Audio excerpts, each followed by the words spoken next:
Welcome to the wonderful world of international trade, where tariffs fly, trade deals cry, and African countries sigh. Buckle up, folks. We're diving into the Trump tariff saga, Africa edition. So what's on today's economic buffet?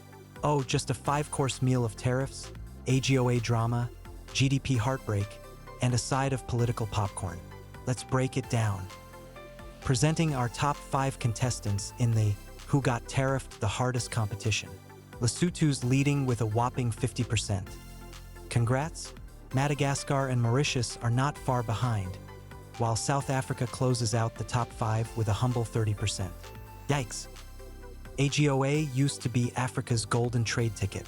Duty-free access, VIP treatment at the U.S. Trade Club, but now, boom, door slammed.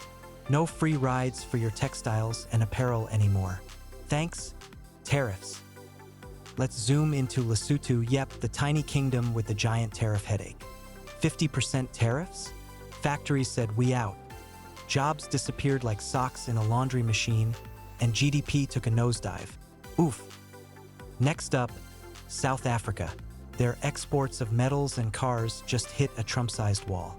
The government called the tariffs punitive measures, which is diplomatic for we are very not okay with this.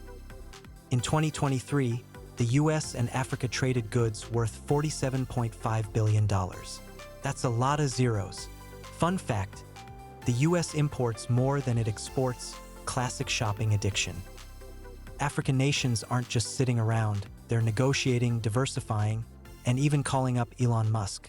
Hey Elon, can Starlink fix our trade issues? The hustle is real.